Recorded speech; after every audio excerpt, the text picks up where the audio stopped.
Hello, everyone. We're going to get started. This is the annual Lincoln Scholars Lecture for the community. My name is Tom Merrill. I'm a faculty member in the Department of Government, but I'm here in my role as Director of Lincoln Scholars. And so we're just very happy that everyone's here, and we look forward to the conversation. Lincoln Scholars is a core text program for freshmen and sophomores here at American University. As you all know, we live in an extremely polarized time in which it's difficult for people to talk to each other across political and cultural boundaries. Lincoln Scholars tries to use core texts in order to give people practice, not just as an idea that they could memorize, but as something that they do on a regular basis and that they can get better at. Get practice in talking to people about important issues that might be very difficult to talk about, but still are really important for our humanity. So in our classes this semester, our students have been talking about God, they've been talking about sex, they're going to talk about race, and they're going to talk about death. And we're going to try to do those things in a humane and honest way as possible. And I want to start by just thanking everyone who's in the program, that it's really an act of faith in us and in the endeavor of the Academy. It's really important for us. So that's why we have this lecture, is to say thank you to you. I also want to say thank you to a couple of other people. I need to say thank you to the School of Public Affairs, which provides financial support for what we do. And I also need to thank, I think she just walked out of the room, so maybe I can say this, Senyata Corey, who's the program coordinator, who's really done a fantastic job. So Senyata's been working with us for a year, and I think that she's about 1 billion times better than what I'm able to do by myself. So thank you, Senyata. Our speaker today is Mark Edmundson. Mark is a university professor at the University of Virginia in the Department of English. He is a noted author with many books, many more books than most of the rest of us faculty. I believe there are 15 on this list. And since I like torturing people, I'm going to read every one. I'm going to pass on every one. But he is an expert on Walt Whitman and poetry in general. He's written a book, Song of Ourselves, Walt Whitman and the Fight for Democracy, Self and Soul, A Defense of Ideals. He's also written several books on the topic of, one of the topics of the lecture tonight, which is Sigmund Freud. One thing about Mark that's important for us, that he's also very engaged in the public sphere. That he writes a lot for places like Harper's, and that he's really trying to show how the humanities speak to issues that are important for us as human beings today, not just for professionals who go to professional conferences. And I have to say, on a personal note, I first encountered Mark's work when I was in graduate school in the 1990s. I read an article in Harper's that he wrote about students today. That really spoke to me and helped me understand what I was seeing in my own classrooms. And for that, I just want to say thank you to Mark. But I also just want to say, this is in a way what we're really trying to do with Lincoln Scholars, is to show how the humanities can speak to the issues of life, right? Not just for the issues of academics. So I'm really happy to have Mark here today. I should also mention, Mark has written several books that are directly relevant to what we do in Lincoln Scholars. Why Write? Why Teach? Why Read? Which are all things that I commend to your attention. We're here today because Mark has a new book. I think he writes like other people, I don't know, have hobbies or something. This book, The Age of Guilt, The Superego in the Online World, which, as we all know, the internet is not a pleasant place to be if you start having serious conversations. He's going to explain to us why that is, and more importantly, what we can do about it. Is that setting the bar too high, Mark? But I just want to say welcome to Mark, and thank him for being here. He's going to talk for about 45 minutes, and then we'll have questions from the audience. So students, please think of questions now. But we look forward to the conversation at the end. Mark, we're very happy to have you here, and I just want to say welcome. Thanks for being here.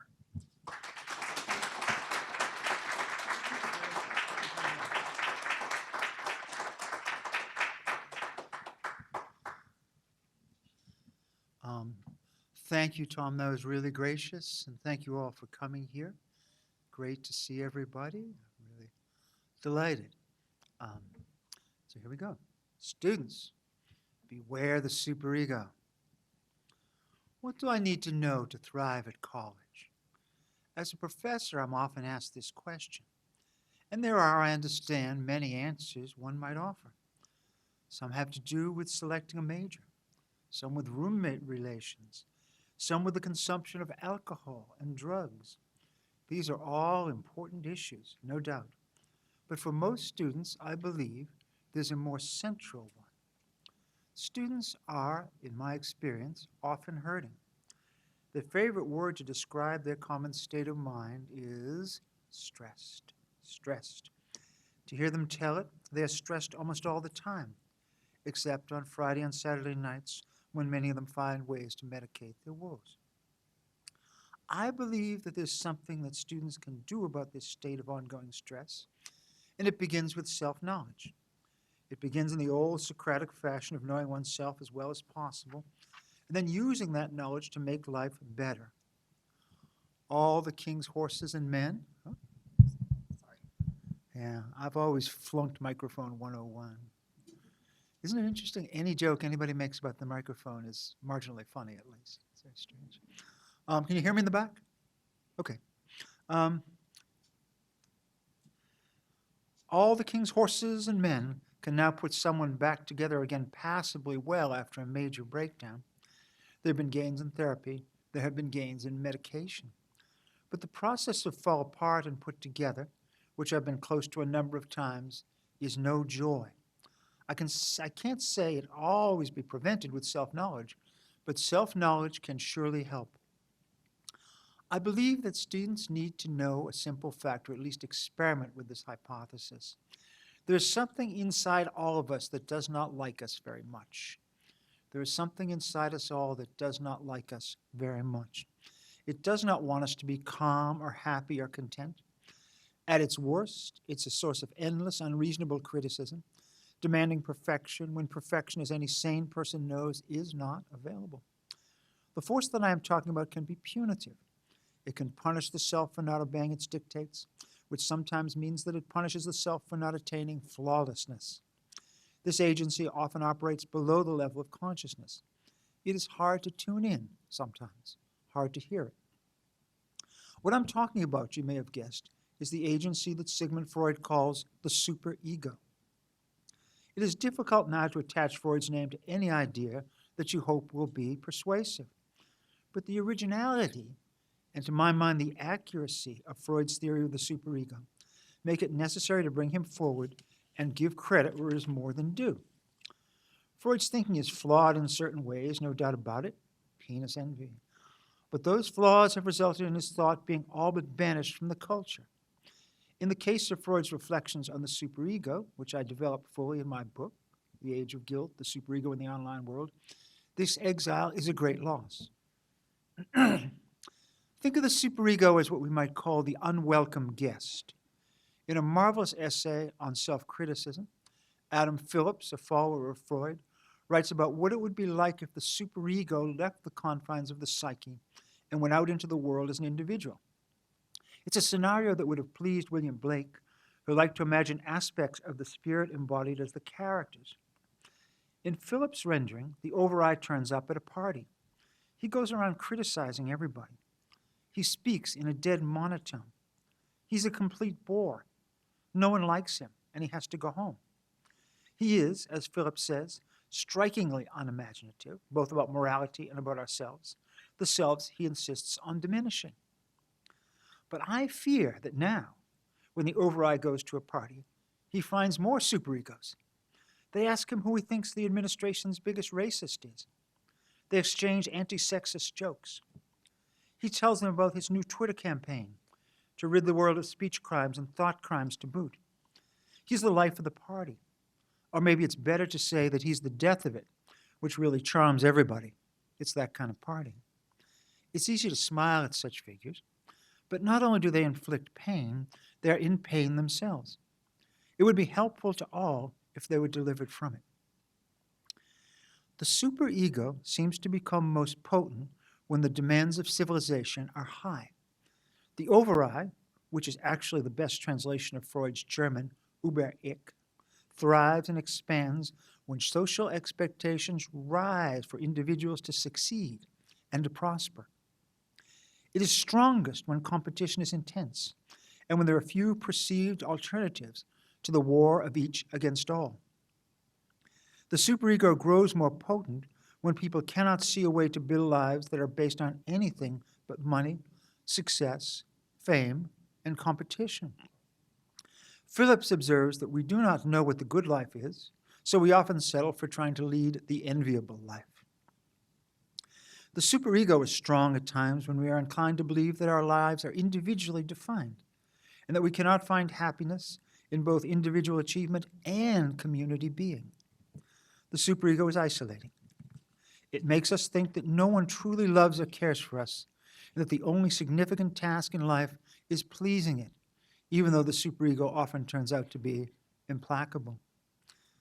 Students now are wonderful in many ways. They tend to be well-mannered, kind, thoughtful, generous, just, honest.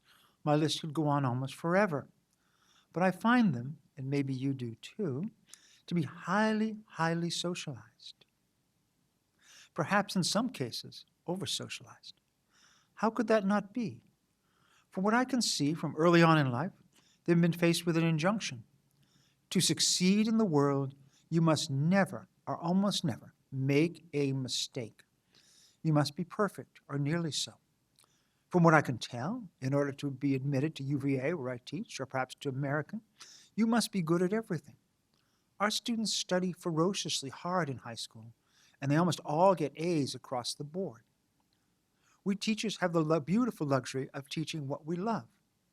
We get to do the thing we're naturally good at all day, and sometimes well into the night. But our students, whatever their talent and inclination, have to be good at everything. Love English, but have a little or a lot of trouble with math? You've got to buckle down and master calculus. And I mean master it. Only A's will do. You've got to behave yourself, too. Look good on Facebook or Twitter or Snapchat. And don't ever, ever put anything compromising there. One injudicious post or picture can stir up real trouble. And you must post. You must have an online presence. Not to is, I understand, a social affront. Getting something wrong online has resulted in students losing admission to college. There may be good reasons for this, there may not be.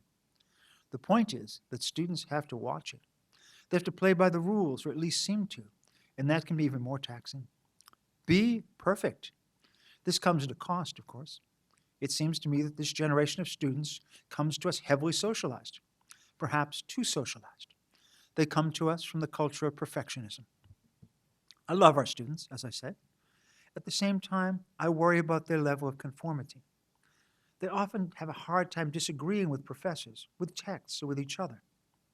I sympathize. To make it to UVA or American, they have had to succeed with many people. They've had to please and please again, and perhaps this has made them just a touch passive intellectually. There's a classroom mantra I've heard many times. Maybe you've heard it too. After discussion that ranges here and there, a student will raise his hand and prefix his remarks with what may be a generational mantra. I agree with everything that's been said so far. I agree with everything that's been said so far. Such a cautious remark, so self-protecting, so accommodating. Makes me sad. Our students are often embarrassed, and they fear embarrassment terribly. I sympathize. There's a downside to being heavily socialized, or so I think. Our students tend to judge themselves very harshly. They tend to put anvil weight pressure on themselves to perform and to excel. Be perfect. Put the right pictures online. Profess the right allegiances. Agree with everything that's been said so far. The result, as copious studies have shown, is a vast upsurge in anxiety disorders. In the age of guilt, I've described this in Freudian terms, talking about an inflamed superego. Now, the superego, you'll recall, is the inner agency that, usually operating unconsciously, rewards and punishes us, mostly it punishes, for not living up to the highest of standards. As the term goes on, I hear more and more and more about anxiety from suffering students. To my eye, and I may be wrong, though this time I have studies, real studies on my side, our students are sadly superego ridden. Socialization beyond a certain point hurts. We're encountering a wave of students who have been told from just about infancy that they must be perfect. That can mean being hyper-cautious, being resolutely guarded, not taking chances, embracing consensus. The terms that superego-driven people embrace are almost accidental. They might be liberal. They might be conservative. The terms matter less than the emotional investment in them. Students could have a whole other set of beliefs and values.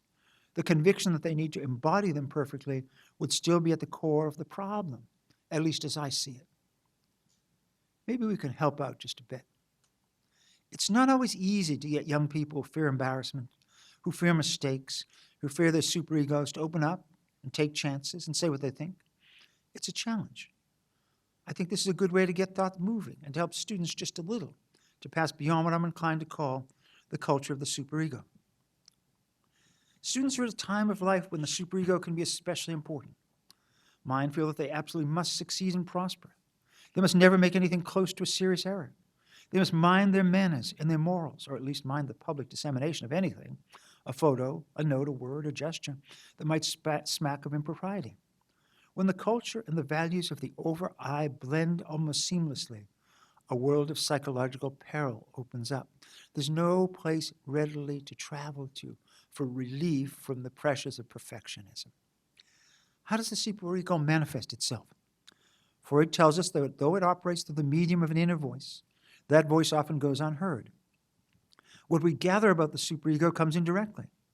The empowered superego is manifest in anxiety and depression, and headaches, backaches, stomach disorders, and bowel complaints. The superego can be an artist of indirect self-expression. Our bodies can be the medium for its arts. More often than not, the superego prohibits too much, rewards too little, and offers almost no satisfactions, since it generally refuses to love the individual for what she is rather than what she might become. And if the individual by chance meets the standard of the over-I, then often the over-I responds by raising them. Does that sound familiar? Does it resonate with our own lives and what we see of the lives of the purportedly empowered young? My students are bright, talented, and kind, but they are also oppressed by standards that have been instilled deep within them. They're often overwhelmed with anxiety. They're frequently depressed. And both conditions, I believe, can arise from having an internal agency that makes demands that are virtually impossible for them to meet. They take 6 courses. They're in 5 clubs. They cultivate numberless friends, and at a certain point, usually close to the end of the school term, it frequently becomes too much. At a time when they should be alive with possibility and be excited by all they've learned and all that they've left to learn, they're riven with anxiety or pressed down by depression.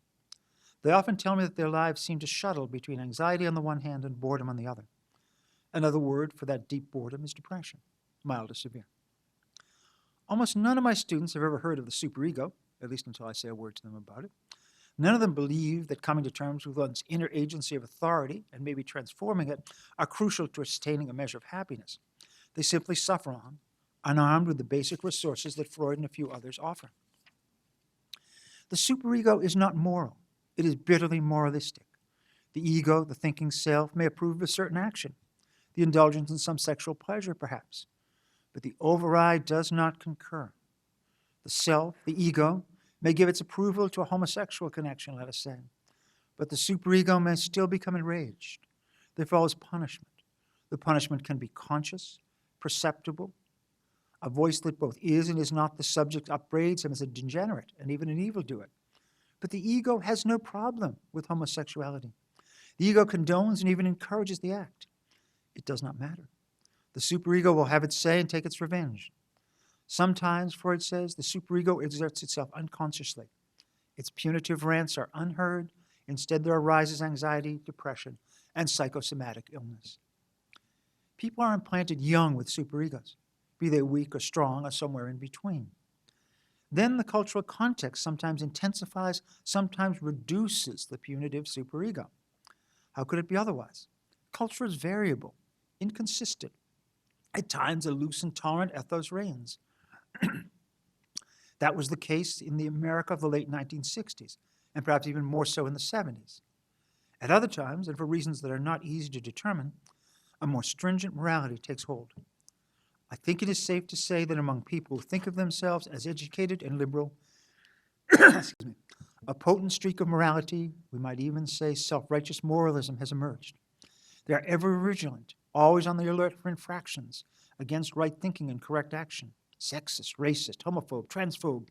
These judgments go on, and often it takes all too little to trigger them. An era of oppressive superego morality? Living amidst the ostensibly enlightened, it is easy to imagine so. One of the problems that faces young people now is they don't just have to negotiate with their own superegos. They also have to deal with superego manifestations in the world around them. Superego manifestations in the world around them. They have to deal with what I want to call superego possession. If my observations are accurate, it's not uncommon for people to become absolutely identical with their superegos. Their egos, their thinking selves, go into abeyance. Reason leaves to be replaced by a reasonable sounding form of speech that nonetheless is radically unreasonable. That speech is flat, declarative, unironic, and accusatory. There is no humor. There is no self-awareness. There is no doubt. All that's there is ostensibly reasonable raving. I have few reservations in comparing this state of possession, to the state of possession by this demon or that. In both cases, the person loses will and judgment and is taken over by an intelligence, if you can call it that is not strictly speaking their own. In our current culture, possessed people are not hard to find. They're on the internet day and night. They're at the group meeting. They're at the political rally. They're at dinner with friends. One is often afraid of such people. They're so sure, so seemingly powerful, so overwhelmingly sure of themselves. They take the floor and they keep it. Only Bergson said rather oddly that the archetypal humorous situation comes when a human being becomes an automaton. That seems to me the opposite of funny, really, maybe more than anything else. So too when a person takes on a mechanical, monotonal voice. I cannot find it anything close to amusing. Rather the opposite, at least a tad frightening, and tragic too. But there's another reason to be wary of such people. They can readily gain traction in institutional life. The professor listens to them. The dean does too. Even the university president often gives them an ear, especially if they emerge from this demographic or that. People with strong political and moral views can, as well as being confident, also be aware, modest, and even funny. I want to underline that. People with strong political and moral views can, as well as being confident, also be self-aware, modest, and even funny. These people are to be engaged with. These people are to be argued with, if you're so disposed. And when the time is right, they're to be befriended. But the superego possessed cannot be treated in this way. The possessed must be identified for what they are, and their view must be summarily disregarded.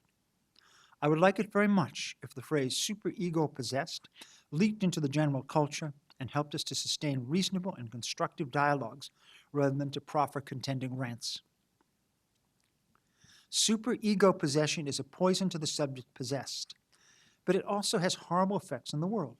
It is contagious and creates mobs that gather to destroy the lives of their purported enemies. Let's take his job. Let's ruin her life. Let's enforce the truth. We need to learn to say, look, it's a case of superego possession. Try not to listen and try to explain to others what such possession is all about. What is to be done for the possessed? I'm not sure. Maybe we need people who bill themselves as superego exorcists and can cast out or at least calm down the possessed. I note that I'm talking to you not far from where fictive Reagan met the priest who freed her from domination by a destructive spirit. I plan on seeing The Exorcist next week, though I shudder. Big screen. I'm hoping to pick up a few techniques. But maybe we don't need a major ritual. Maybe we only need to acquaint people with the idea of superego possession, and they look in the mirror and say, okay, no more of that. Stranger things have happened. Too many of our contemporaries bear the signs of possession by the superego. They are, as the superego itself is, immune to irony, void of humor, unforgiving, prone to demand harsh punishments.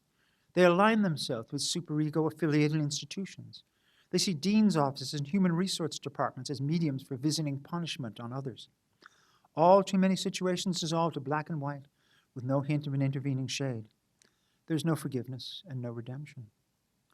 I want to speculate further that people with fierce superegos often get relief by aiming them outwards at others. They sometimes get relief from the ongoing condemnation by directing superego judgment outside. It's a relief to fuse with it and move half attention away from yourself and into the world. But a problem arises. The more you let the superego play freely at large, the stronger it gets. So when it re-aims the venom at you, it does so with enhanced force. The solution? Turn it outward again. Drunks tell you that the only remedy for a hangover is a morning shot. Hair of the dog that bit you. As a long-term solution, this does not work too well. I also think of Schopenhauer, whose best image for human futility is of a man drinking seawater to slake his thirst. Works for a few minutes, then he's very thirsty again. The solution? More seawater. This displacement strategy from the self to others also has some worrisome political effects. It sometimes seems that the judgments the bien-pensant sector of the culture visits on the less refined has the effect of inflaming them.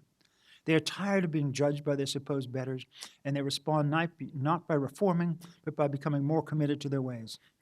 Evil be thou my good, they effectively say, and commit themselves to a theatrical backwardness to shock the superego inflamed. They become more Morlock-like to affront the refined, vulnerable, ever-judging Eloi. They too are in their way victims of superego culture, letting its force deform their inner and outer lives. As one side grows tighter, more judgmental, more self-righteous, the other grows callous, mean, and aggressive in its ignorance. Important distinction. This is not to say that all believers of this or that current doctrine or even dogma are ill. Far from it. But we know the voice of sanity, humane, tolerant, humorous, affectionate, modest. And we know the other voice, too. When we hear it, it's time to be on guard. We humans perhaps know too little about the powers of voice. I'm emphasizing the superego and superego possession because I think it relevant to students now. I might also, though, speak of another malady that occurs within political and cultural life. That malady is based in the unreasonable worship of a figure of authority. People put this figure in the place of the superego. He can do no wrong. They're not so much possessed as they are hypnotized. The superego figure is strong and brave and true. He has no foibles, or if he does, they're nothing compared to the strength and acumen that he brings. Superego possession is possession by a doctrine. Superego hypnotism is hypnotism by an authoritative image. Psychoanalysis associates that hypnotism with a hunger for parental authority and with a longing ultimately for the father. I don't want to be understood as saying that everyone who is prone to vote for Donald John Trump is psychologically ill. Nor do I think that all those committed to a progressive agenda need to rush in for psychoanalysis. It's not the ideas that are the problem.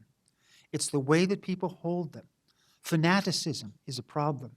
From the right and from the left, fanaticism is a problem. I should also say that I do not like having to use psychoanalytical terms to talk about politics. Psychoanalysis is to me unparalleled in its capacity to describe spiritual malaise. It does not have much to offer on the subject of sanity and health, individual and collective. It seems to me that aspects of our political culture are spiritually ill. The best way to describe them may be Freud's, though I yearn for the time when Freud's categories will have almost no relevance at all to our collective life. Skeptical about adopting the concept of the superego? I don't blame you. But perhaps the more you look around, the more sense it will make. Relations between men and women, between the races, between liberals and conservatives are rammed with harsh and uncompromising judgment.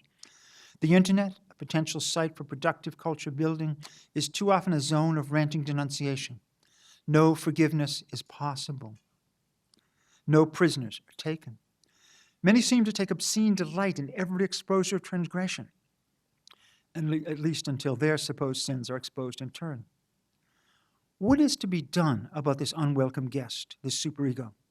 What relief can students and all the rest of us who find ourselves under the reign of the superego secure?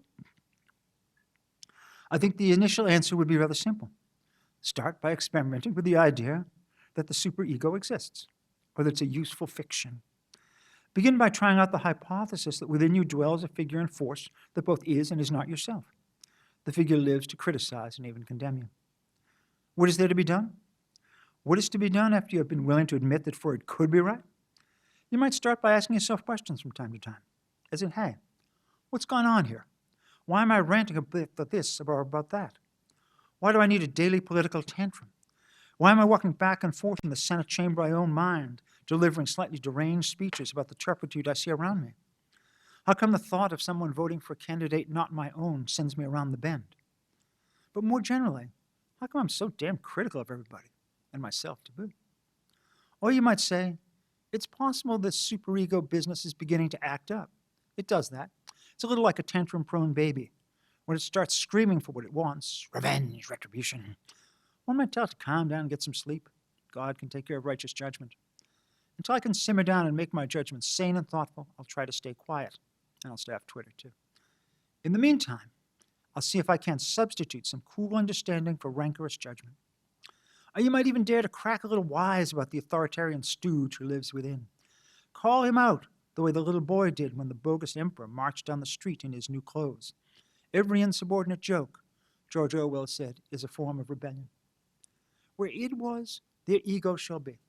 That was one of Freud's early therapeutic slogans. He meant that allowing the repressed desires of the id into consciousness could enhance our sanity. Freud believed that when we turn mute inner experience into words, we begin to make progress. There's something about expression that is liberatory. We can calm down and move with circumspection rather than simply relying on reflex. So it might be possible to stop in the midst of a self-righteous rant against oneself or others and say to oneself, I know there's a part of me that tends to irrational raving. It's not so good for the objects of my rant, and it's not so good for me. And that's so because I know that the more you exercise the inner beast of righteousness, the more ferocious it gets, and when it's done working out on people in the world, it'll turn against me. Harold Bloom, my teacher, says that Shakespeare gave us a new idea about what it is to be human when he depicted characters who overhear what they themselves say and then, based on that, change. How many loud partisans of righteousness do you know who have serious problems with depression and anxiety? These conditions are not easy to explain. One strong possibility is that they arise from the superego's rage against the self. When you slow the override down and question its motives and its tactics, you may make real progress toward relative sanity and spare yourself some needless pain. Where superego was, Phillips has said, their ego shall be. Freud speaks not only of a superego, but also of an ego ideal. Unluckily for us, he never got around to theorizing it. But I persist in thinking that given time, Freud might have propounded a full theory of the ego ideal, a benign form of inner authority. We and our students in particular can all go to work arriving at a system of values and aspirations that is both modest, not asking too much of ourselves or others, and still admirable. Maybe a clear, self-constructed ego ideal could siphon off some of the insane drive for self-perfection that the superego visits upon us and let us aim our energies at a standard that's realistic. Interested in a start? Give a look to my book, Self and Soul, A Defense of Ideals. But these are all individual responses.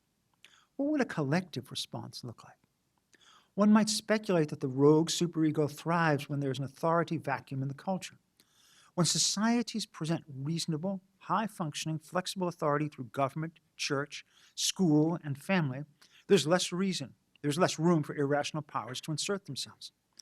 In a culture like ours, there is so much doubt about virtually every form of authority, government authority in particular, it is almost inevitable that the superego will step in. Developing plausible versions of social authority is a long-term response to the difficulties before us, but ultimately, it may be the best. The question at hand is students and their mental health. What is to be done? Surely we must let them know about the superego hypothesis, and we must tell them it is possible through inner dialogue and skillful conduct of life to calm that frequently angry agency down.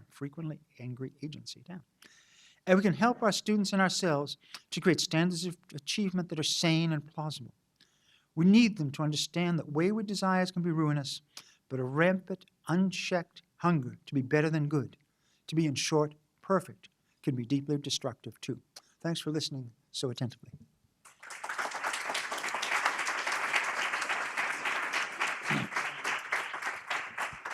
Thank you, Mark. So we're going to take questions. We start with questions from students. We are recording this, so when you ask your question, please use the microphone that Sunyata is going to bring around. And Mark, I'll allow you to take the point to the questioners as they come up. Okay. Good. Sounds good. Do we have questions? Cool. Oh my God, so many. Yes, sir. First of all, thank you for coming to speak today. So my question is, before the advent of the internet, anyone who wanted a voice generally had to, like a large platform, generally had to do so through a media organization. And generally there'd be either some screening or they need to show a level of knowledge on their subject, like in order to be taken seriously. Now, however, on the internet, anyone could speak and, you know, like as a result, that's lowered our level of political debate. So, do you think that this feeds into ego? I understand what you're saying. It's very well put. Um, I think that it is chaos, confusion, and pandemonium, often on the internet. Everybody is an expert. The louder the voice, not necessarily the stronger the education or the ideas. But one way to deal with the problem that you're rightly putting a finger on is for those in authority, who have earned authority, to be more sane and thoughtful in the way they deploy it, so they are believed, right? I have seen in the last decade or so many, many, many instances of people that I wanted to invest authority in not being worthy of being invested in, at least temporarily, right? I'll give you a couple of examples which you may contest. One of them is the opioid crisis, right? I have the highest regard for doctors, physicians, healers, but it's been diminished a little bit by the fact that it was doctors, physicians, healers that kept on prescribing this stuff, that kept on making profits from it, and that fought tooth and nail never to take personal responsibility for it. That undermined my sense. Around 2020, the New York Times, which I also have revered and still have respect for, fired a number of staff members simply for being outside the consensus. They fired their editorial page director for publishing the editorial of a sitting member of the United States Senate. Like it or not, Tom Cotton is worth listening to. He's a senator. The director of that page was summarily let go for publishing that piece. That undermined the authority of the Times for me. If you're going to have a culture that functions and where people like, I don't know, I don't think Naomi Wolf and I were classmates at Yale, but we were there at the same time, where the likes of Naomi Wolf, who has very strange ideas. She believes that when women sit next to people who have recently been vaccinated, they sometimes have reactions. They sometimes go into menopause. It is pretty far out there. But if our own medical establishment played the rules by the good rules that they've set for themselves and maintained their noble tradition, nobody would listen. If the New York Times, which had the highest journalistic standards conceivable, had not conceded to the mob, which they did in 2020 and 2021, people would not be turning as often as they are to the internet and to all kinds of rantings and railings. So I can't blame people in a democracy for saying what they think. I can ask questions about the people in power who are not using their power with the integrity that I would like to see them do so. Now, the Times has gotten better, for sure. I don't think they'd fire anybody for publishing a United States senator anymore. And the medical establishment is doing its best in many ways to figure out how to talk about COVID. There are failures there, not mortal failures, but serious failures that undermine their credibility. So I think a lot of it falls to our agencies of authority to do their jobs. They have a lot of power. They get good money. They need to create a cultural environment where the whack jobs do not garner enormous audiences. And that can be done.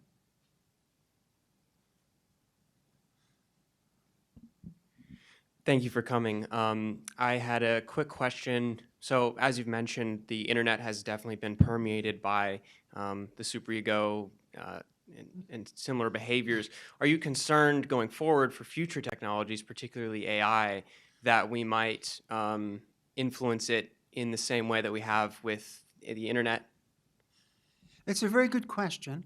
And I think you've asked a question that's beyond my powers, in that though I would love to be a person who can predict the future, I'm just not that good at it, you know? I can say that what you're talking about is a real concern, that AI could easily embody superego values in some fashion. What it's more likely to me to embody, and things could change, and I really may be wrong, are mediocre, unoriginal, conformist values. You know? What you're asking for when you want AI, when you want the bot to write your essay for you, is for it to arrive at a consensus of the stuff that's been said before, and then render it. That doesn't take us forward anywhere. And so that diminishes, in a way, the part of the spirit that is able to contend with the superego, and that is the ego. Okay? The ego needs to go to the gym. You know, it needs to work out, and it needs to go to the gym, and it needs to learn how to write and think and read. And when it, on its own, you know, it needs to be able to listen to what Plato called the second man. That's the person inside of you that says, argument's not very good, make it better, or I think you nailed it, that's okay, right? So conformity, mediocrity, sameness, lack of personality, flatness, those seem to me to be the dangers, and that has a reverberation with superego issues, because in order to have a dialogue with the superego, you got to be literate, aware, articulate, funny, one hopes. I think of the superego as the agency of the self that fears jokes more than anything else, you know? And if you can't make a good joke, superego is going to get you. The microphone's moving. Hi. Do you think that there is a state of partial possession in which there is the part that is unforgiving and it's unconscious and it doesn't make any sense, but there's also the part of you that does make sense and is forgiving? And if so, then you wouldn't know which part you are exercising. Please, no. Oh, I was just because self-critique critique can be healthy. So how, if there is a state of partial possession, how do you know if you're feeding the superego or just the part of you that is rightfully self-critical? Yes, it's a very tough question, right? Kant has a phrase called raving reasonably, right? In other words, you're saying things that are reasonable. I'm adapting Kant here, but you're saying them in a manner that is entirely obsessive, compulsive, dismissive, inhumane. Okay, that's possession. And some people do go in and out of possession, but possession in political, social, and human life, interchanging. Human life is death. My good friend and teacher in many ways, Richard Rorty, thought that life, human life, is centered around conversation. Do you know? Conversation where we learn from each other, where we develop our own ideas, where we learn how to think, where we learn how to express ourselves, right? And Rorty's worst enemy was what he called conversation stoppers. And a conversation stopper was someone or something that could produce the truth with a big T. Sometimes that's somebody outside, and sometimes that's something inside. Now, I got no objection to somebody who can produce truth with a big T in a flexible, funny, interesting way. But it's the dictatorial mind, the doctrinaire mind, that troubles me. But if what you're saying is that sometimes people go from being pretty decent, humane, and good time, into being, rah, rah, rah, that happens. that happens, and it's got to be dealt with in one way or another. It's just to have a culture, and I think this is what's going on now, where people on the left and on the right who are possessed are allowed remarkable influence. That's not so good, you know? And when we can start to see that possession as psychosomatic or psychological illness rather than passion, rather than liveliness, we've taken a step forward. There is passion, there is liveliness, but if you want to learn how to make the difference, distinguish the difference, what I would say is listen to the tone of voice. Listen for the humanity of the vocals. Listen for jokes and irony and self-doubt. Listen for self-reflection. Listen for self-awareness. Those are the signs of non-possession, even if the person who is talking feels very fervently about what it is she or he is endorsing.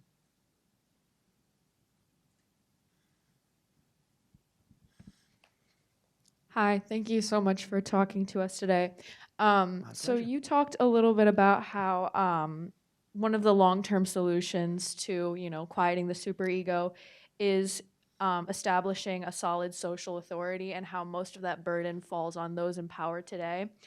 I'd be a little bit concerned about a lack of incentive for those in power, considering a majority of their constituencies are those possessed by the superego. So I'm wondering if there's how those of us outside of power who are not possessed by the superego, how we can lighten that burden or, make positive change without also kind of giving into a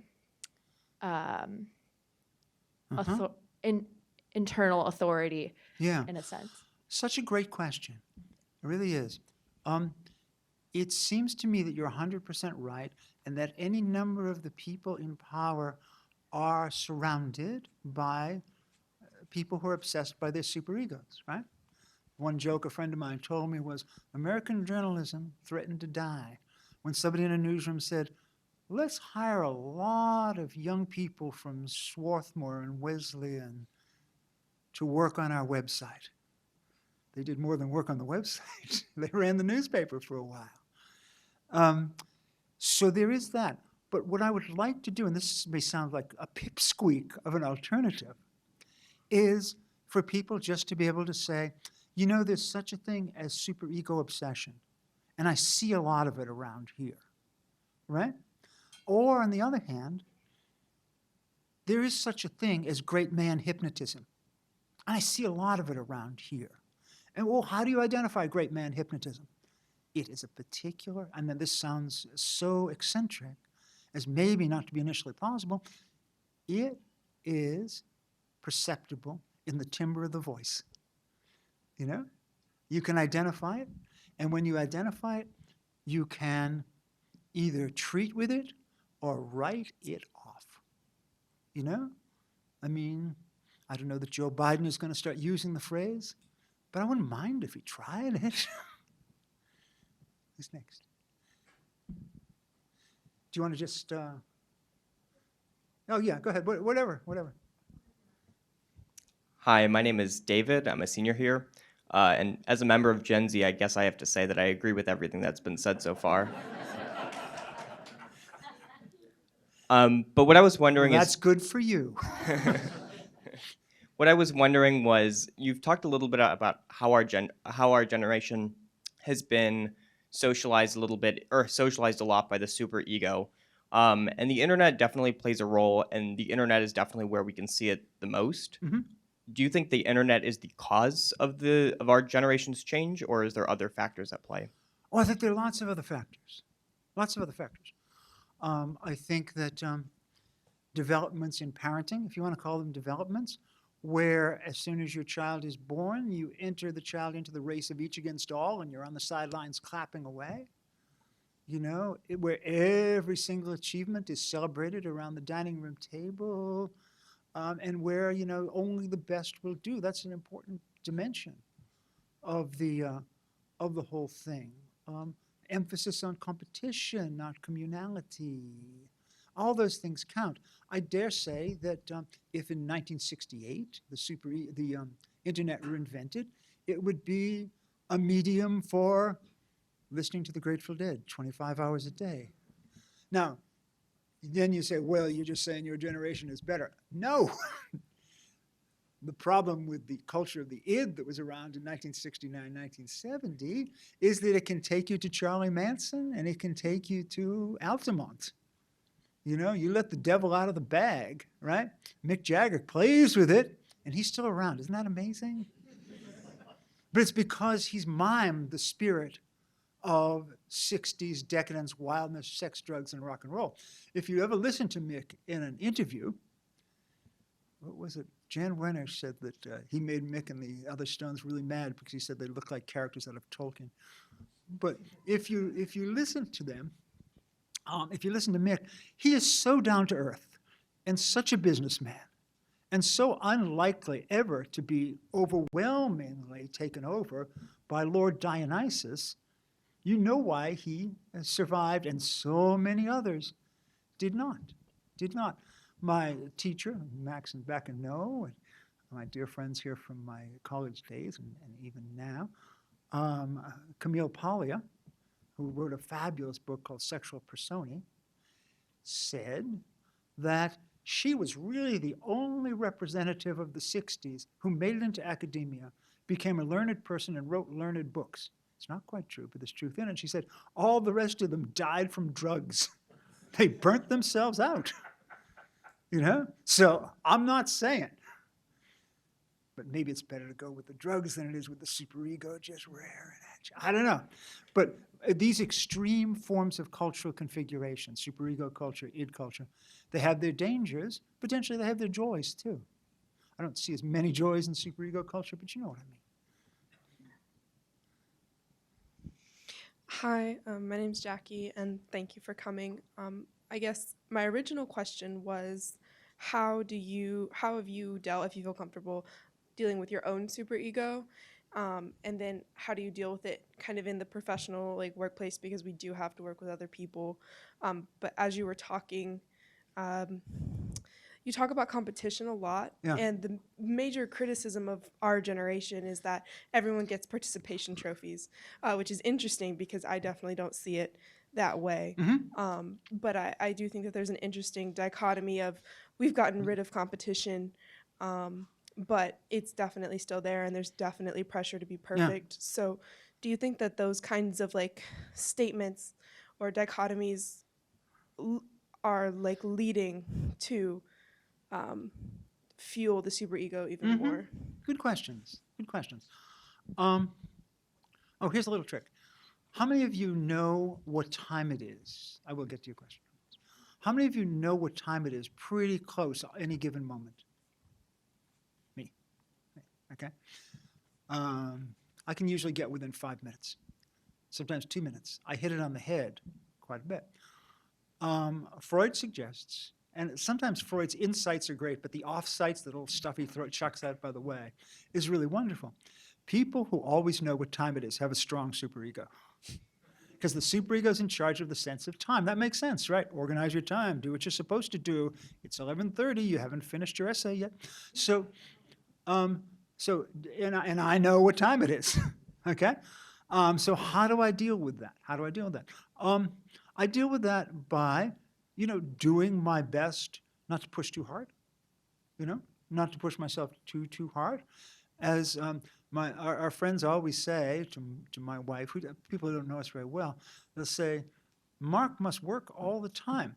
And my wife blows my cover every time and says, no, not really. Not really. He needs a lot of downtime. And this is true. I also try, I have a lot of poets and writers that I'm very responsive to. And one is Walt Whitman, right? And Walt Whitman, I wouldn't say that he's without a superego, but it's pretty close. He doesn't judge much. He hugs everything. He's always in the mood to roll around outside and get leaves in his hair. That's not me. I'm messy. But the main thing he is friendly. Tries to be friendly, and friendly means, by definition, non-competitive. Well, that's a dialogue that I have to have with myself. I'm 71 years old, and I still love, and I'm missing it right now, it's going on, my pickup basketball games twice a week, right? So if you're doing that, you're not one of the disciples, you know? Do I scream at people? Not anymore. On the basketball court. No, I have a competitive streak and all that stuff. And I try to have it in dialogue with other parts of myself. But, I wrote this book because I'm interested in it and it's interested in me.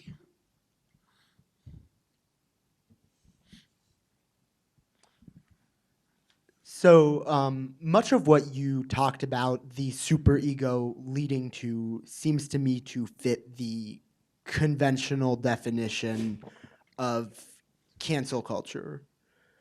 But you never use that term. Is that because you don't like the connotations of the term, or because you believe it's an entirely different concept that the superego is feeding into?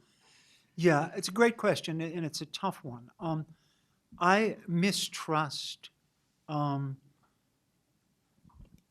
socially insinuated terms.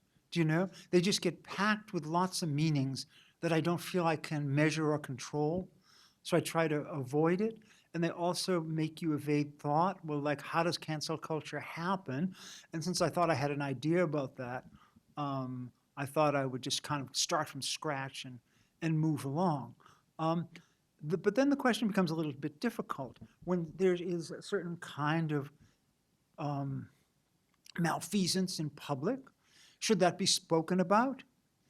And I would say, particularly as a follower, as I am, of Jesus and the Buddha and Socrates, I would say, yes, it should be spoken about, but unless it breaks the law, it should be spoken about gently, with some humor, with some kindness, not with, let us burn them metaphysically at the stake, but, kind of goofy what he's up to over there, right? So a ratcheting down, but that doesn't mean that we can't be critics of various kinds of actions as they occur in public. That can happen. But a lot of this, I know this will sound crazy. Somebody will say to you, what did he say in the talk? He said that it would be good if we changed our tone of voice on a lot of things. That's the gist. That's the whole gist. Change our tone of voice. Who else? Hi, thank you so much for speaking here and on before. I never got to thank you for that. A more simpler question, and in relation to like the beginning of your lecture about how students of today are more groomed for perfection rather than before. I just like maybe want to retouch on that because I think on behalf of like all the students here, that really resonates with all of us, how there is a seemingly like generational divide in perfection and how that wasn't like fully implemented on like, say, the older generations of the 60s and stuff. So maybe just to touch upon and ask, what do you think like contributed to that in sense of like perfectionism and stuff like that, if that makes It's sense? such a tough question. Sometimes I think that history is just cyclical and what goes around comes around. And things change for no particular reason. But they're just, well, okay, I'll just take some scatter shots at this one. They're not going to be perfect. If you've been watching the economic news, you can see that the gap between those who are successful and those who aren't is like the Grand Canyon. Do you know that successful people have vacations in 2 cars or 3 and a couple of houses, and unsuccessful people really have trouble making the payments every month. And some of those unsuccessful people went to college, but not to American or UVA or a place like that. So I think there's that feeling. Stuff got more expensive, okay? And there's also the fact, these are kind of banal things that I'm going to say, that it looks like, I just say looks like, it's more fun to be rich now than it ever did, okay? There's so much good stuff that you can buy. The cars that are out there are amazing, I drove by an Alfa Romeo the other day. I love cars. Of course, I drive one that's 100 years old and has 200,000 miles on it. I love cars, and I thought, that is a good-looking vehicle right there, and I can imagine. My buddy Max knows more about cars than anyone in the world. Shh, don't tell on him. So there's, it's quite amazing. Travel, opportunities to travel. Opportunities to meet new people, go new places. All these things are potentially lubricated by success and by money. So there's lots of goodies. out there, you know?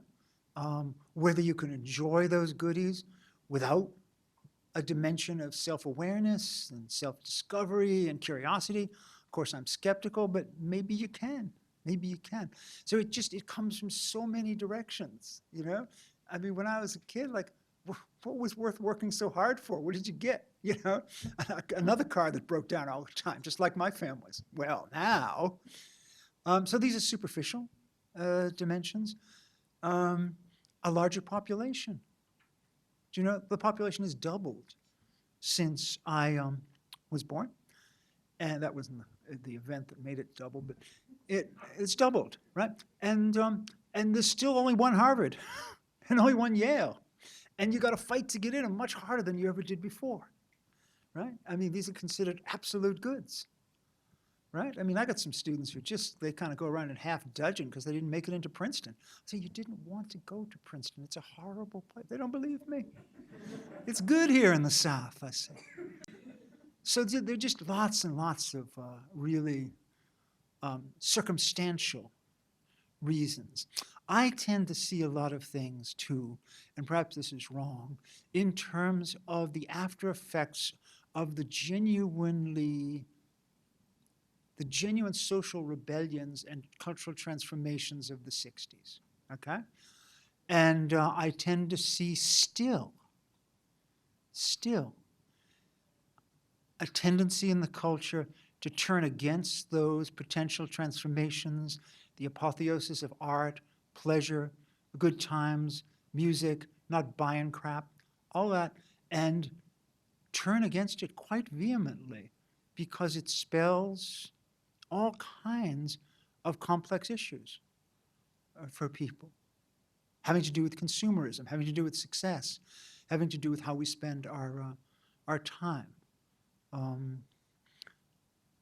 So lots of scattershot answers, but I gravitate to the superego because, although I know there are a lot of other explanations, I gravitate toward answers that contain emotion, spirit, feelings, not just transient desires, not just intellectual commitments, you know? So I may be wrong, but why not?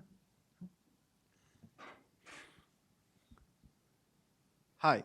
Some of the most successful people ever have really leaned into their ego, like pro athletes, musicians, and stuff like that. Mhm. Do you think they could go as far if they didn't and were more chill? Air quotes. Thank you. Great question. Great question. I'm a fan of sports, follower of sports. And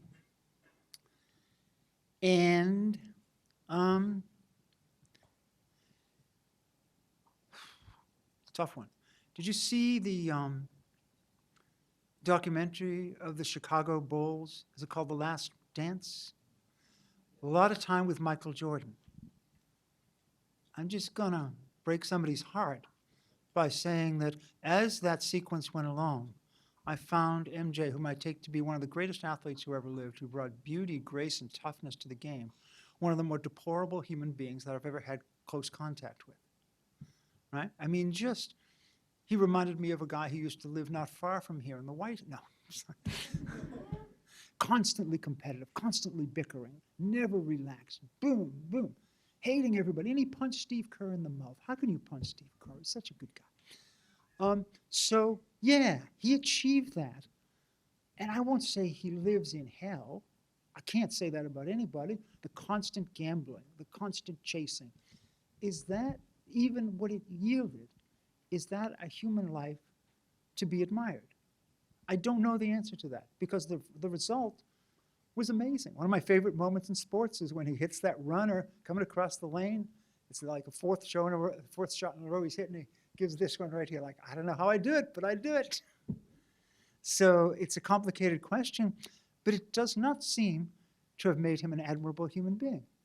You know, people who cross him get, nasty nicknames and derision and hate.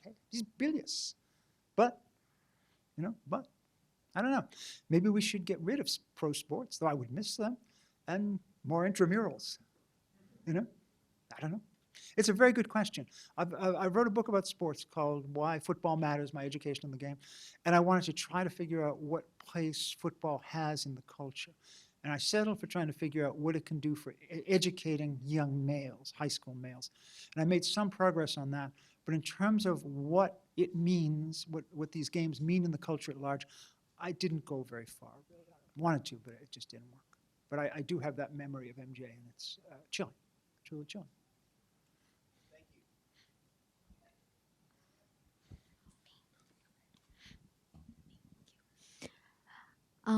Thank you for your lecture. As I was reading your book, I was really struck by the idea of paying attention versus being absorbed in something. Uh-huh. And I would like to one day find a career or job where I can be absorbed as the book describes. Mhm. Do you have any recommendations for the students in the room on how to find that thing that absorbs you? Yeah, this distinction is one that's important to me. And what it says is that people now are being almost constantly asked to pay attention, right, to get their work done. And the phrase is really interesting because it's like you're being billed and you have to pay. Very strange, right? W.H. Auden, no, Bertrand Russell, I think. Maybe it was Auden, maybe it was Russell, said happiness is absorption, you know? And the paradigm for absorption is a little kid with his tongue out, playing around and building something. He doesn't know what it is, but he's having a good time, you know? How do you find that thing? Well, Freud can help. He can't solve the problem, but he can help. What is happiness? Freud says. He answers it in a couple of different ways, some more satisfying than others. And he says that happiness is the satisfaction of childhood wishes. So if you think about the things that gave you deep pleasure as a child and try to figure out what the later phase of that activity is, what the adult phase of that activity is, you could be on the way to finding your vocation. A psychologist friend of mine says most people don't have careers, they have jobs. But I think a lot more people could have careers and vocations than they think, and part of the way that they can have them is to look for them, right? To be alert to them. When you're in college, sometimes you're on the train and you're headed for medical school or law school, but you don't look around to see if that's the vocation or not. So if you hear that voice, yeah, come do this, try this, that's a good thing. You get hints from childhood. If you love to paint, but you don't anymore, don't think about it now, maybe you do have a little bit of a vocation for art making, you know? So finding vocation and finding childhood, finding who you were as a child. You can ask your parents if they're still here. I hope they are. You're pretty young. What did I like to do when I was a kid? What just made everything, made the whole world go away when I was small? They know. They'll tell you. Plus, they tell you those stories about when you did something really embarrassing. They remember those for the rest of your life. But they will remember the things that were completely absorbing for you. You should ask them.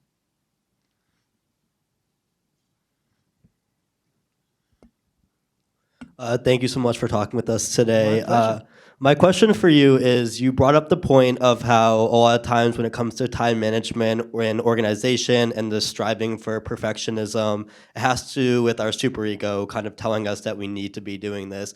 So if someone were to come up to you and say, well, it's not my superego because I'm intrinsically motivated. I'm doing this for myself. I want to do this. I'm organized. I'm planning my time exactly. I always know the time of the day because I want to do that. Would you argue that we truly can never do what's in the best interest of us because we're always being told what exactly is in our best interest? Well, I think the question is, it gives rise to complex questions, but the question itself is not that hard to answer. And the answer would be, let me see if I can phrase this the right way. What's your tone of voice when you're talking about it? Do you know? Are you sounding more like a robot or more like a person? Do you know? Are you feeling, when you're talking to a person who's like that, what kind of vibe are you getting from them? This sounds like totally 1968, and it is. But this is what matters, the feeling for these things. Is it possible for somebody to have that mindset and not be unhappily superego ridden? Yeah, I think so. I think so. But you do want to say at that point, watch out, watch out. How does it sound? How does it play out? You know? And you might, if when you make a joke to the person about that, and they give you a look like daggers from their eyes into yours, okay, you know? You can tell sometimes, right?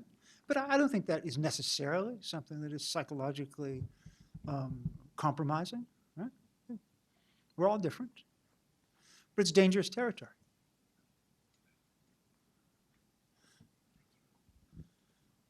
Hi, thank Hello. you so much for your lecture. It was amazing.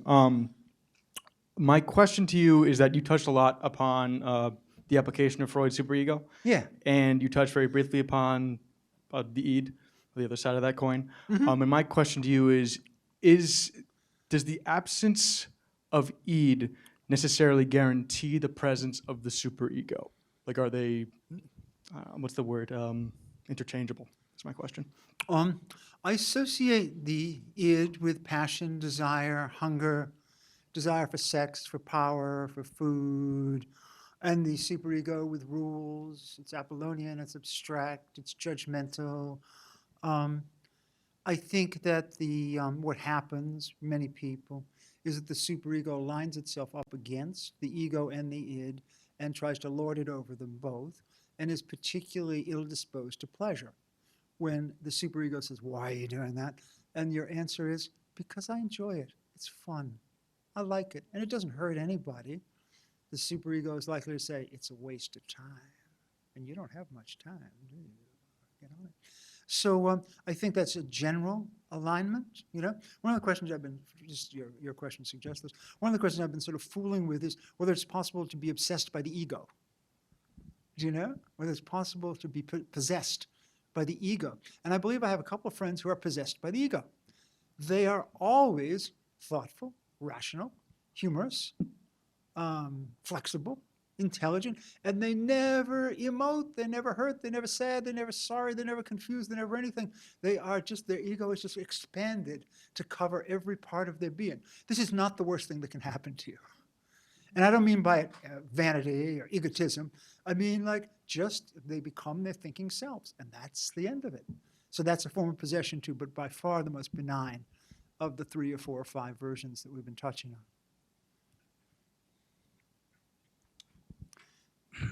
I got a question, sir. Thank you for your lecture. My pleasure. I got 2-part question. Number 1, is ambition a bad thing? And is ambition a side effect of the self-ego? Hit me with the second one again. Is ambition a side effect of like the self-ego? The superego, okay.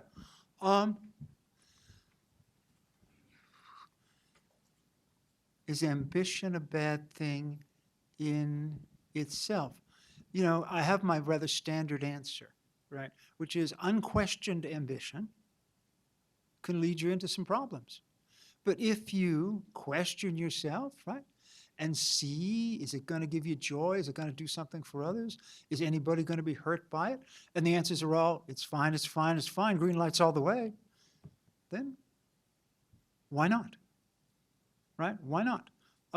Is ambition a function of the superego? It can be when it's obsessive, crazy, overbearing, competitive, brutal. But ambition as a function of the ego, I'm going to do the best I can with what I got. But if I fail, I'm not going to throw myself off the bridge. That makes a lot of sense to me. I mean, that's how one gets on in life in a humane and admirable way. I think we've reached the point here where people are thinking, the next person who asks a question, I'm going to be mad at that person because I'm really hungry. I'm going to ask a question. Is that okay? They're really hungry. So. No, go ahead, please. I'm just joking. If people can be angry, it's okay. So one thing I liked about the talk, and I like about Freud's treatment of the superego, is that it's clearly a descendant of Nietzsche's Bad Conscience and the Genealogy of Morals, right? Which is a text that we read, and in Civilization and Its Discontents, it's quite clearly right? The internalization of the cruelty that you would otherwise express to the outside world. Mhm. And there's something that to my mind, is very profound about that. The question that I have for you is sort of on the theoretical level, because you've been talking a lot about the shape of the culture, and I'm persuaded that the 1960s is the time of the id, and we're in the time of the superego. But I'm more interested on the theoretical level. Would it be possible for a human to be a human being without a superego? And isn't there some positive function that the super? It's not simply all regulation and take the SAT. Isn't there something about the superego that we would lose if we simply silenced it? That's a great question. Is it possible to be without a superego? W.H. Auden, in passing, said that he thought Sir John Falstaff in Shakespeare's Henry IV, Part 1, was an individual without a superego. And in fact, when we first meet Falstaff, he's fat, he drinks, he chases women. He says, first thing he says is to the prince, Hal, what time of day is it? Because the id doesn't know what time of day it is. Does Hal know what time of day it is? You bet he does. But he's pretending that he doesn't. He's pretending that he's a joyful monarch. So yeah, so that is possible, it seems to me. And, you know, Falstaff is just a pleasure being, or he tries to be, but his body eventually rebels against him. So would it be possible to be a being without a superego? Yeah, it would in this way. Why couldn't the ego just be the source of morality? You know, why couldn't the ego just say, nah, that's a dumb thing to do. No, don't hurt him. But if you, make a contribution, I think that would be good. I mean, I think that would be totally possible. And I think it's possible for the superego to melt into the ego. Another way, though, is to develop what I think of as ideals, so that rather than being pushed around by this punitive, socially established agency, you do your best to be a seeker of wisdom, a courageous person, a compassionate person, an artistic person, one of those things. That's what I wrote about in Self and Soul. And so, you know, where id was, their superego will be, where superego was, their ego will be. I wanted to say where superego was, their ideals will be. But ideals are often problematic. They too can become oppressive. So, you know, I mean, the great thing that Freud contributes is saying effectively, life is pretty hard. It's hard for a couple of reasons. One of them is that we are never unified, okay? We've got three agencies, ego, superego, id, and they all want different things. And so there's an argument going on inside all the time, right? And we want to be united, right? Because 2 glasses of wine and you're united, right? All of the chafing comes to an end. But then the 2 hours are gone and other issues arise, okay? But you have unity at that point. What Freud suggests, Freud didn't drink, is that you don't really want to get unity. You want to learn how to live with a certain measured amount of disunity, certain amount of tension inside, so that it's okay, that it's a little bit turbulent in there, or that that there's some anxiety going on, that there's dreaminess going on, some crazy desire going on, because we're not unified, and our attempts to unify our inner selves are either temporary, have 2 glasses of wine, or Freud spends some time describing how subordinating yourself to a leader, remember we talked about the hypnotism by the superego, can unify the self too. But that unity comes at a price. You know, that unity comes at a price, and you start doing what somebody else told you, and you start damaging everything in sight. So it is a tough thing, from Freud's point of view, to be a human being, because we are internally disjunctive. Plus, there's the rebellion that comes at us from the outside world, and the rebellion that comes at us from our own bodies. So there's just a lot of opposition. What Freud is bad at, from my point of view, what he's really good at is talking about our troubles, where they come from, and how we might deal with them. But he's really bad at talking about what it means to be happy, what it means to thrive, what a great family life is like, what a great professional life can be like, what great challenges can be like. It doesn't interest him that much. When he wants to describe somebody who's happy and healthy, he describes himself. There are other ways to be happy and healthy. So that's a major blind spot. That's what makes me like a 50% Freudian, right? The other 50% is other stuff. It's not enough. But there are times when, the inner life of the culture gets so unhappy that maybe a little bit of psychological talk can help. It's not the vocabulary I want to use all the time for politics. Not at all. For culture. Not at all. But sometimes it's summoned forth by events, according to me anyhow. I may be wrong. We have time for one or two more faculty or visitors questions. Other and or. Well, in 50 years, this is the first time I've heard you speak like this, and I love it. This is my college roommate. We were roommates in 1972. Don't ask him the questions you at want to ask. Bennington College. So no, I have one quick one. It seems like your book, to me, is sort of sneakily aimed at our former president in some way. I'd like to hear a minute or two of your opinion of if Professor Freud, Dr. Freud, were to study our former president and leading frontrunner, Mr. Trump, what would his analysis be, briefly, of his character and his? Yeah. Is he all id? Is there any superego? I'm fascinated. Well, very good question, as always. There's a great passage in a thing called Group Psychology and the Analysis of the Ego, where Freud describes an individual of the leader type, okay? And this is somebody who is absolutely self-confident, has no doubts whatsoever, or never expresses them, has no sense of humor, is completely narcissistic, and does not really care about what anybody else thinks.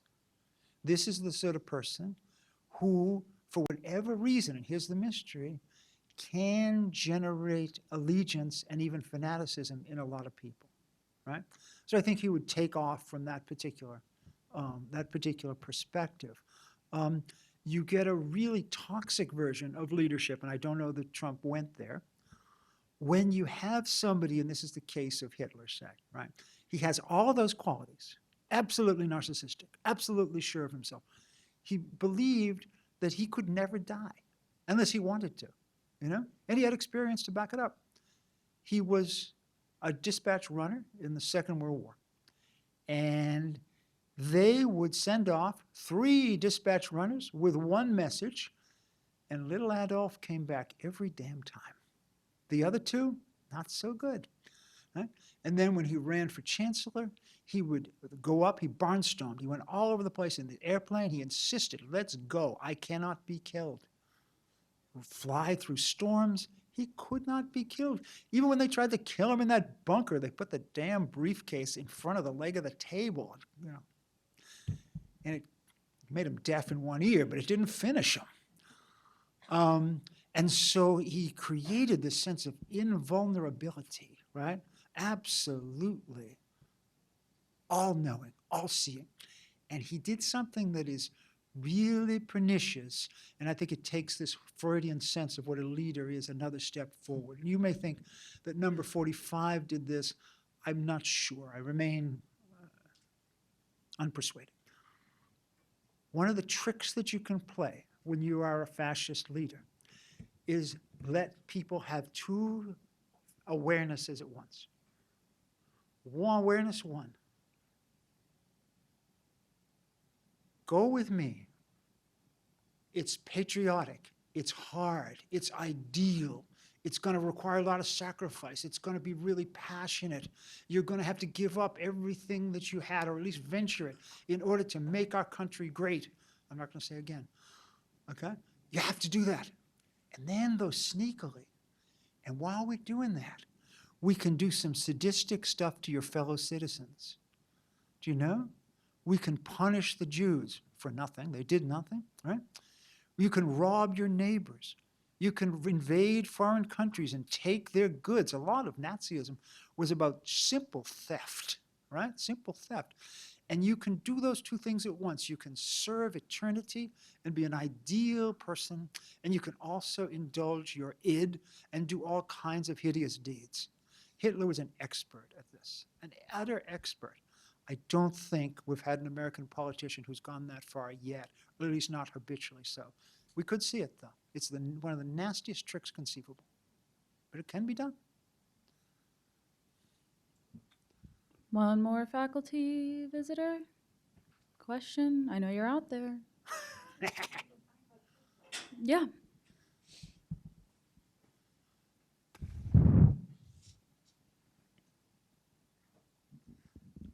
Mark, this is wonderful. Tell me how virtue signaling fits into this. Good question.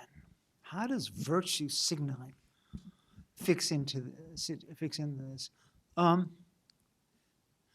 mean, I think that for those who are super ego obsessed, it's a way of dramatizing the fact that I'm not mentally ill. I really am good.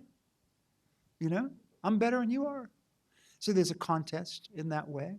I think it's just part of being identical with your superego and wanting to be beyond fault and beyond flaw. And so there's kind of a pantomime that gets played out. You know?